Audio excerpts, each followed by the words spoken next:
Hello everyone, Magdalene here with a player-owned farm guide. So why should you do player-owned farms? Well, it's a great way to level up farming if you don't like going on your farm runs. Not only that, but you can get some very useful rewards from the farmer's market. You can unlock the blueprint for the Master Farmer outfit here, which gives a lot of benefits when farming, more than what's listed here.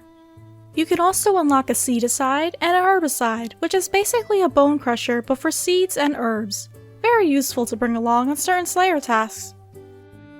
You can also buy growth potions that can instantly grow the farming patch depending on which one you're using. There are many more benefits from player-owned farms, but this is just a quick glimpse for now. To start up your farm, you'll first need 17 farming and 20 construction. Getting to the farm is very easy since the Ardoin lodestone brings you right to it. Before you can use the whole farm, you'll need to start the tutorial. Go to the west side of the central house and talk to Granny Potterington to start it up. The tutorial is very simple, just follow the pathing it shows you and do all the steps you're told. Once you breed a baby rabbit and show it to Granny, you'll complete the tutorial. So now let's get into what animals you should be getting. There are 3 different size types, small, medium, and large. Each type has a low, medium, and high level requirements, and you won't have access to the bigger sizes right away, so I'm going to split them up into different sections. Also, each pen can only hold one type at a time, so you can't mix animals in one pen. You can mix up different colors of the same animal though. To build a small pen, you'll need 17 farming and 20 construction, 10 oak planks, and 75 steel nails. To buy access to a second small pen, you'll need to be at 28 farming. Each small pen can hold up to 6 animals. The 2 small pens are next to each other on the southwest part of the farm. You can see all of the small animals you can raise on this chart here, along with the XP you'll get from their adolescent and elder growth stages, how long it will take for them to grow to those stages, what they can eat, and what items you can get from them as a byproduct. I know this can be a lot to look at all at once, so I'll go more in depth on the growth stages and what you do with them later on. The main part you want to look at are which animals you can raise and what they eat. At level 17, you'll want to get rabbits. There are 3 different standard breeds of rabbit, but all give the same XP and produce. Once you hit level 28, you can remove all of your rabbits and replace them with chickens. Unlike most other animals, these will start off as an egg and will have a 50-50 chance of being male or female when they hatch. At level 54, you can raise chinchampas. There are 7 different breeds of chinchampas you can get. These will give you different produce depending on which one you have. I recommend getting red or crystal because those champas are currently worth the most and have the most use. But if you're just focusing on farming XP, any type works fine. This is the highest level animal you can keep in small pens, so keep maintaining these in there as you work on your other pens. When getting food for these animals, a good option would be seeds since you can get them easily from pickpocketing a master farmer. For rabbits and chinchampas, woad leaves is an easy flower option since you can buy them in bulk from Wizen in the Valador Garden. Anything you grow in your allotments would also work nicely for all 3 if you plant in your farming patches. Now on to the medium animals. To build and use the first pen, you'll need 35 farming, 40 construction, 15 teak planks, and 150 mithril nails. To gain access to a second pen, you'll need 64 farming. Each medium pen can hold up to 4 animals. You can find one of the medium pens in the northern area of the farm. A second one can be found to the east between 2 other pens. Here's a chart of all the medium-sized animals you can raise, along with their info. At level 35, you can get sheep. There are only 2 standard breeds, one being a female ewe and the other a male ram. Since they can't eat seeds, the easiest way to feed them is buying woad leaves or giving them your crops from your farming patches. At level 64, you can move on to spiders. You can see that these will give you significantly more XP than sheep, and they're still relatively easy to maintain. Once again, you can feed them seeds you steal from a master farmer. Another option is to buy chicken or beef from a meat shop in Canfis, or in Uglog if you've completed the As a Last Resort quest. So at level 81 you can raise zygomites, but it is not something I recommend. Even though they will give you more XP than spiders, they are a lot harder to maintain because they only eat mushrooms. If you're on Ironman, you'll have to either grow them yourself in mushroom patches or blue Mortmire fungus in the Mortmire swamp. Even if you're on a non-Ironman account, buying mushrooms from the GE can get pretty pricey over time. I personally chose to skip zygomites and just stick with spiders because of this. You still get a good amount of experience from spiders and the other animals you have in the other size pens. Now let's take a look at the large animals. To build and use the first large pen, you'll need 49 farming, 60 construction, 20 mahogany planks, and 225 rune nails. To gain access to a second pen, you'll need 71 farming. Each large pen can hold up to 3 animals. One large pen is located on the northwestern part of the farm. The other one can be found to the southeast by the beehives. Just like the other sizes, there are 3 different animals. Large animals will generally give you the best XP rates out of all the size types. At 49 farming, you can raise cows. The standard breeds include just a Kandran cow and a bull with no differences between them aside from gender. Once you reach 71, you can replace your cows with yaks for a bigger XP gain. There are 2 standard breeds of yak that give the same produce and XP. Both cows and yaks can be fed with the same food. On an Ironman account, the easiest way to feed them is buying woad leaves from Wizen and Falador. Giving them fruits and vegetables you grow in your allotments is a good option as well. At 92 farming, you can raise dragons. These will be the best animals you can raise across all of your pens, even though they will take 1 week to fully grow. There are 4 standard dragon breeds: green, blue, red, and black. The only difference between these are the type of dragon hide you'll get as produce. Your best option will be black dragons to get black dragon hide because they'll sell for more. Red dragons would be your next best option. As an added benefit, dragons will produce dragon manure. This is the only way you can make ultra compost, which is the best type of compost to use on your patches. To make it, you need 1 empty bucket per manure. Click on it to muck it out. Then place 15 of them in the compost bin and close it up to convert. Dragons will only eat meat and fish. You can either buy chicken or beef from the meat shops in Canfis or Uglog, or you can save any fish you won't use from fishing. Now that you know what animals you need to go for, let's take a look at how you can get them. All animals can be bought on the GE, but if you're on Ironman, you can get these animals from 5 different methods. A lot of the lower level animals can be bought with beans from the farmer's market via Granny under the Animals tab. Looking at this chart, you can see that some animals can be attained through multiple different methods. You can only get spiders and dragons from killing them in combat. Any type of spider can be killed, but for dragons, you'll have to kill the specific color of dragon that you want. Even though you can get a spirit yak by creating pack yak pouches, I recommend just killing Fremenic yaks on Natisnot since the chance of getting a yak through summoning is 1 in 5,000. Chinchampas can only be gained through hunting. You'll need to hunt the specific type you want for your farm. Each Chinchampa has different hunter requirements, so keep that in mind as you hunt them. You can only get zygomites while harvesting mushrooms in your patches, as well as from Mortmire fungus. If you're not on Ironman, you can also buy animals from other players who will usually be around the well on World 2. They will be shouting out the details and pricing for each animal they're selling. Okay, so you gathered up your animals and put them in the pens, so now let's see how you can care for them and start getting some XP. You can check your animals by clicking on them or the paddock. Each animal has a health and happiness meter below them.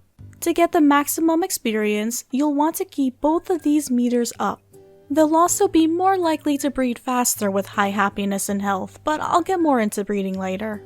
The weight, speed, and attractiveness stats are purely cosmetic, so you can ignore those. The main way to keep these stats up is by feeding them. Your animals won't die if they're not fed, but their health and happiness will steadily degrade over time.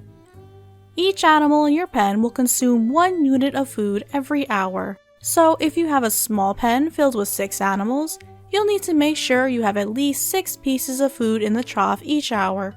You can place up to 1,000 units of food in the trough at a time. Make sure it is the correct type of food they want as shown in the charts earlier. They won't eat it otherwise and their stats will continue to degrade. To fill up the trough, just walk up to the pen and click on the trough with the food in your inventory. The food can even be noted. Then just fill it up with however much you want. You can right-click to check the contents of the trough to see how much is left when you come to check up on your animals. As an alternative, you can also get medicinal and delicious honeycomb by putting in woad leaves or marigolds into the beehives to the southeast. Each flower placed inside will take an hour to convert into a honeycomb. Use these on an animal to increase its health or happiness by 10%. To actually gain experience from your animals, you need to click on the Gather Produce button on each animal's interface. Clicking on this will give you a set amount of experience and animal produce. An animal goes through different growth stages. Almost all animals start off as a child and then progress through the other stages to become an elder after a certain amount of time has passed. You can gather produce once per stage. Each progressing stage will give you more and more XP, but the total amount you can get is cumulative. So you can either gather at each stage to get a little bit over time, or you can wait for the animal to become an elder and gather all of the experience at once. It doesn't matter when you gather. The produce you get is cumulative too. I personally recommend waiting for it to become an elder before gathering just because it's more convenient. Once again, just make sure your animals are at full health and happiness to get the most XP. Any animal on your farm has a chance of catching a disease. I have a perk active that shows if they have a disease with the skull symbol above them. But without that, you can tell if they have a disease by seeing if you can click on the Cure Disease button on their interface. Diseases can't kill animals, but it will lower their health and happiness stats, so you want to cure the diseases as soon as you see them. Although they can happen at any point, your animals will have a higher chance of getting a disease if they are not given the proper food. Curing an animal's disease will slightly increase its happiness and health. It will also give you a set amount of experience. Even if you don't keep up with feeding your animals to maximize their stats, it's always worth curing a disease before gathering produce. You can see here that I gathered produce from a diseased spider with 0 stats, and I got 1,000 experience from it. Then I went to another spider who started off the same, but after curing the disease and increasing its stats just a little bit, I got 2,200 experience. Of course, you ideally want them to have max stats before gathering, but keep this in mind if you're someone who isn't very attentive to your farm. So to actually cure the disease, you need to figure out which one of the 6 they have. When you click to cure it, you'll have to examine different parts of the animal to see their symptoms. Some diseases have unique symptoms that give it away without having to check everything, but some diseases do have symptoms that overlap with each other, so they'll require you to look at several parts. Because each disease has a lot of possible symptoms for each body part, I'm just going to briefly cycle through all of the options. You can just pause it on the particular one that you need.